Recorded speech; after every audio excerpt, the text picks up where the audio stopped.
Bonjour et bienvenue à tous dans la cuisine d'Aïda. Aujourd'hui, je vais vous réaliser du hachis parmentier à ma façon. J'espère que cette recette va vous plaire. On passe tout de suite à la réalisation.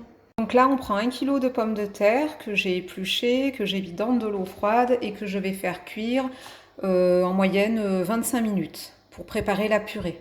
Voilà, donc nos pommes de terre, elles sont cuites. On va pouvoir les réduire en purée. Voilà, donc là, une fois qu'on a réduit la pomme de terre en purée, moi, il me restait de la crème liquide qui me restait d'une autre recette. Si vous n'avez pas de crème déjà entamée, vous pouvez mettre du lait. Donc c'est une recette sans beurre. Et il faut savoir que la crème est beaucoup moins grasse que le beurre.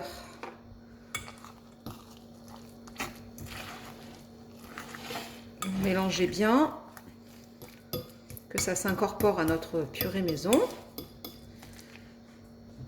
Vous salez, vous poivrez.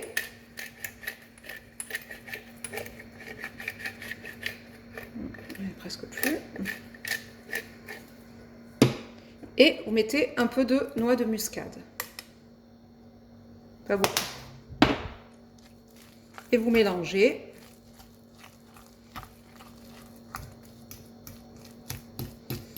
Voilà, jusqu'à obtenir une purée à peu près lisse. Et vous réservez. Donc maintenant, nous allons préparer la farce. Alors, on prend une poêle. On va mettre de l'huile d'olive. Vous pouvez mettre du beurre, hein, mais c'est beaucoup plus gras. Ensuite, feu vif. Alors, on met les oignons et l'ail râpé. Voilà, on va faire revenir nos oignons, notre ail.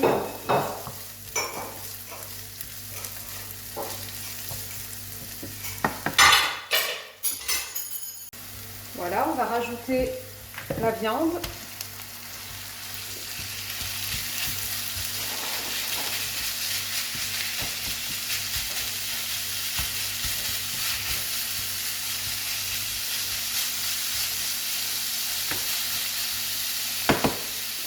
On va mettre du sel.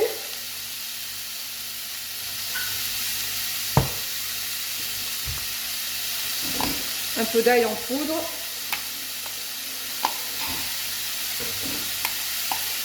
Du paprika.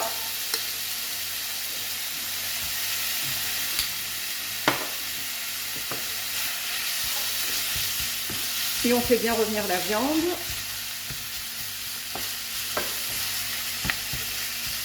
Un peu de poivre. Un mélange de 5B.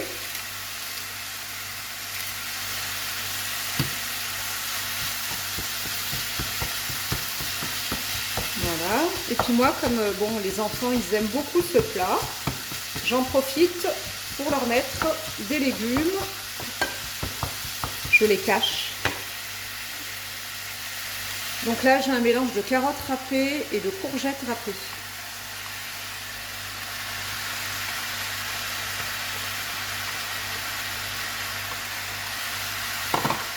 Ni vu ni connu. Donc si vous voulez faire manger des légumes aux enfants, c'est une façon de les introduire dans votre farce sans qu'ils s'en rendent compte. Rajoutez quelques herbes de Provence, pas trop, histoire d'assaisonner un peu plus et de relever le goût de la viande. On ne va pas mettre de tomates, on ne va pas mettre d'herbes fraîches. Voilà. On s'assure vraiment que les morceaux de viande hachée soient tout petits. Donc vous n'hésitez pas à écraser les petits morceaux de viande. Voilà, c'est presque prêt. On va pouvoir retirer du feu et mettre dans le plat à gratin. Là, on prend un plat à gratin et on va prendre du beurre et on va beurrer ce plat. On va bien beurrer le fond sur les bords.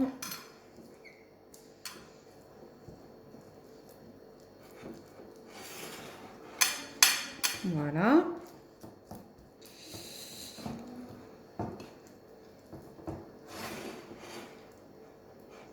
Donc n'hésitez pas à remonter hein, au niveau des bords.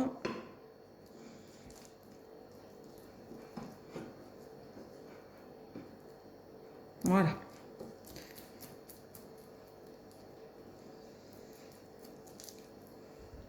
On peut y mettre la viande.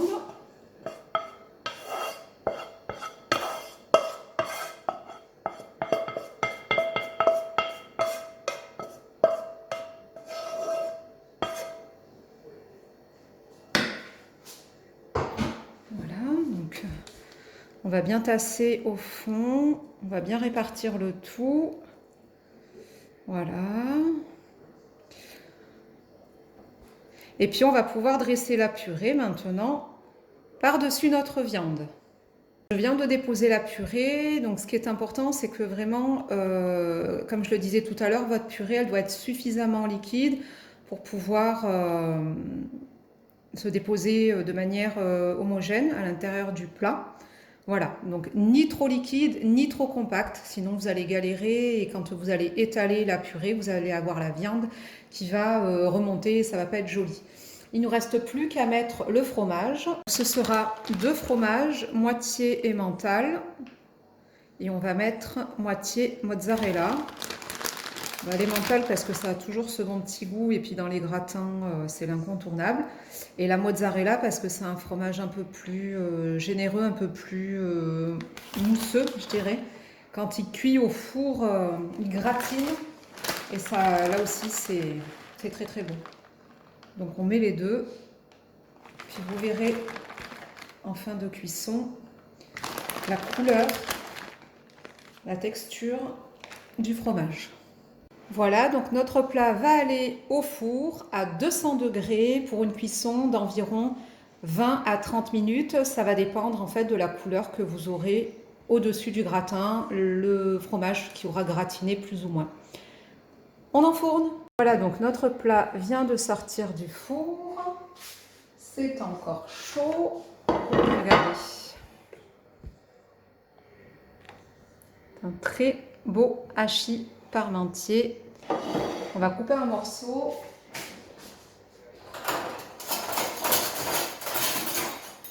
Alors un couteau. On va le faire comme ça.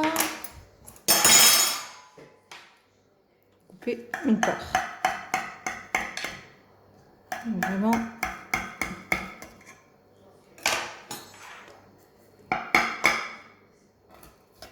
On va voir l'intérieur de ce hachis.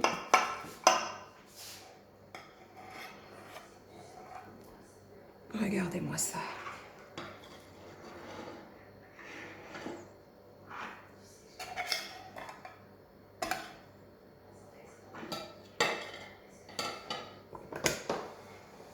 Voilà. Je rapproche. Magnifique, ça ressemble à des lasagnes, mais ça n'en est pas, c'est une autre variante. Donc j'espère que cette recette vous aura plu, n'hésitez pas à la partager et on se retrouve bientôt pour de nouvelles recettes. Je vous souhaite un bon appétit.